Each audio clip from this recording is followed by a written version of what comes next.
Thank you all. Thank you, Guru. I'm Jim Vandehei. I'm the co-founder, CEO of Axios. Really thrilled to be doing this with Lightspeed. We had a great dinner the other night. We got to spend a lot of time catching up. Lots to talk about in the AI space. Everybody here, everybody at Davos kind of has a frame through which they do their work when thinking about AI. You've been a builder, you've been a doer, you've been a spotter, you've been a funder. Like, talk to us just about the frame before we even get into the investment side. You think about AI, how? Yeah, if you were, first of all, thank you for having us, and thank you, Michael, for the introduction.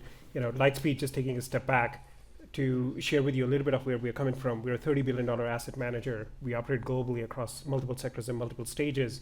So our insight comes from not just the founders that we're partnering with, but with all the enterprises and buying centers that those founders are selling into. So if you were here in Davos last year, there was still considerable amount of excitement around AI, but that's what we think of as phase one of AI deployment, which is about 2.5 years ago, ChatGPT comes out, lights up everyone's imagination on fire. There's this magical ability that you can build applications on top of.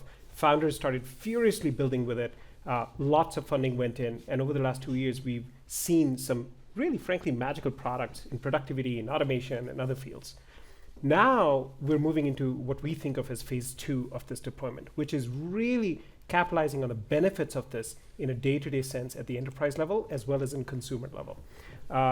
That's really what's most exciting. And one thing that's very apparent where we sit is that the size and speed of this AI wave is faster than anything we've seen in the past.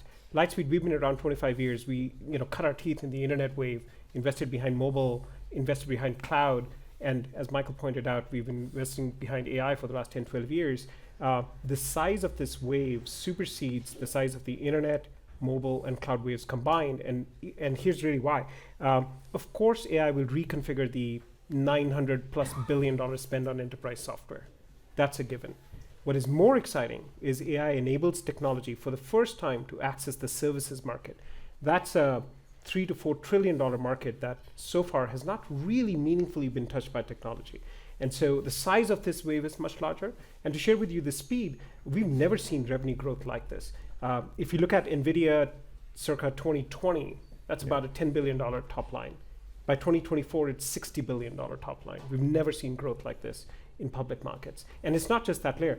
Above that, our foundation models go back 3 years. Total foundation models spend maybe around $100 million or below. Today, just the top 300 foundation models are doing $6 to $8 billion in the last 12 months. That's incredible. We've never seen anything like this. And now that's percolating all the way up into applications where we're seeing some of the fastest growing applications in technology history. Three of our fast growing application companies have gone from sub 10 million in top line to over 250 million in top line in the last 18 to 24 months. Again, spectacular growth. So that's really what's exciting. Real world deployments, real spend, real value creation.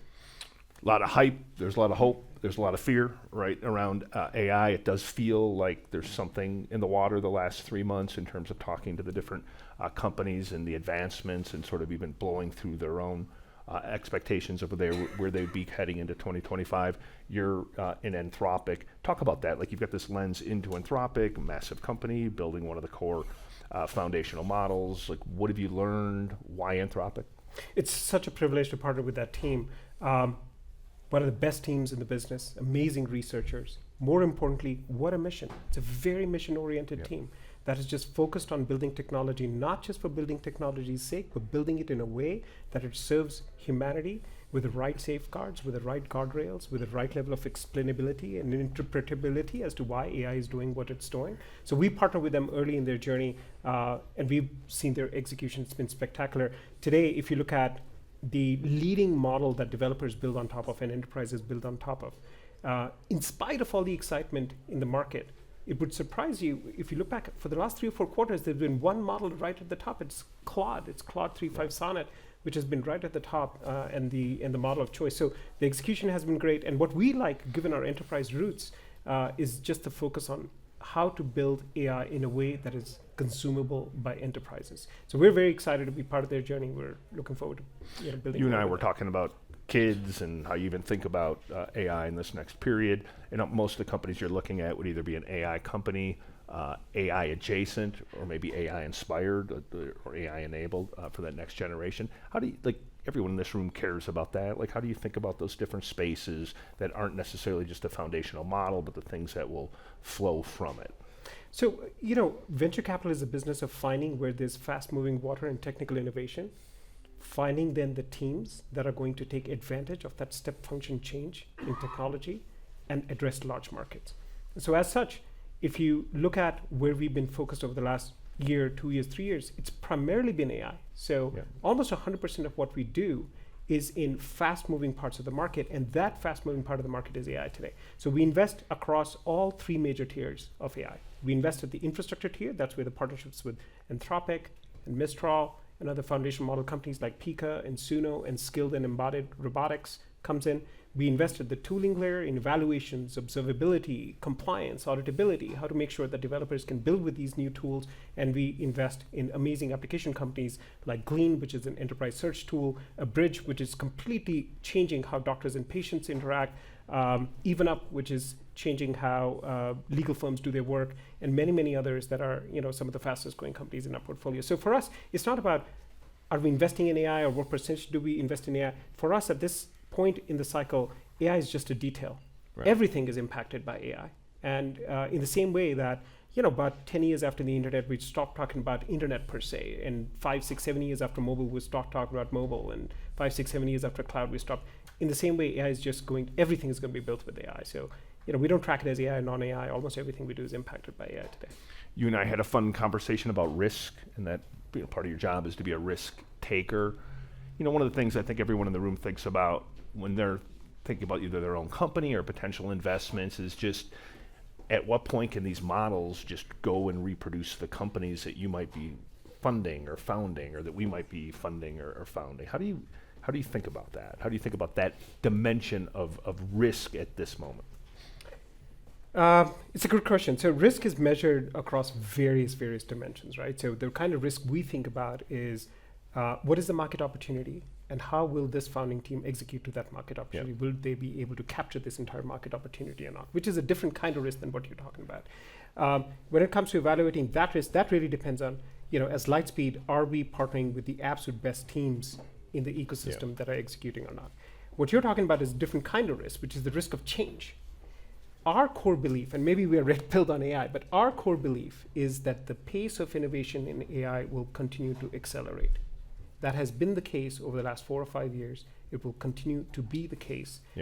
There's more excitement, more funding, more innovation in the space in the last 12 months than the preceding 12, and there'll be more in the next 12 months. And so the question we ask ourselves is, as enterprises and as broader society absorbs this change, what do we need to do within companies and broadly in society to do that in a healthy and safe way? And what opportunities does that further open up, right? And then we can go find founders who are executing to that opportunity. So in change, our business relies on change. So in change, there's opportunity. We actually view it from a positive lens. Faster AI evolves, the more change is required, the more founders we can back that are then executing to where the puck is moving. You've been in the game for a while. Is it getting easier or harder to find good founders? Oh my God. Let me share some stats with you. So Lightspeed is about 25 years old. When we got our start, there were about 1,000 venture capital firms managing about $200 billion total. Today, 25 years later, there's about 10,000 venture capital firms managing over $2 trillion. That's a 10x increase in the last 25 years. So yes, it's getting harder.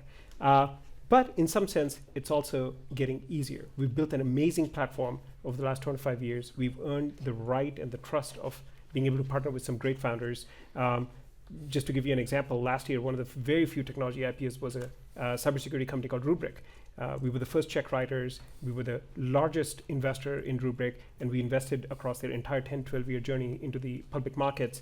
That kind of trust you have to earn, and Lightspeed as a platform has been able to earn over the last 25 years. So, our job is both harder, but also easier. There's more innovation, there's more founders. We have a great platform. So in that sense, we're better positioned than ever to execute to this new wave. And then we could wrap on this. When you think about those founders, the difficulty in finding them, the realization that there's so much more competition for it, anything that you're picking up on, like who wants to become a founder now? Like, are you seeing more women, or is it older? Someone was telling me recently it's getting harder and harder to find very, very young founders compared to maybe a decade ago, whereas you're seeing people maybe a little bit later in life wanting to be founders. Is there anything that you're picking up as a pattern? I don't think there's a pattern to this. I'll tell you the two things that are truisms.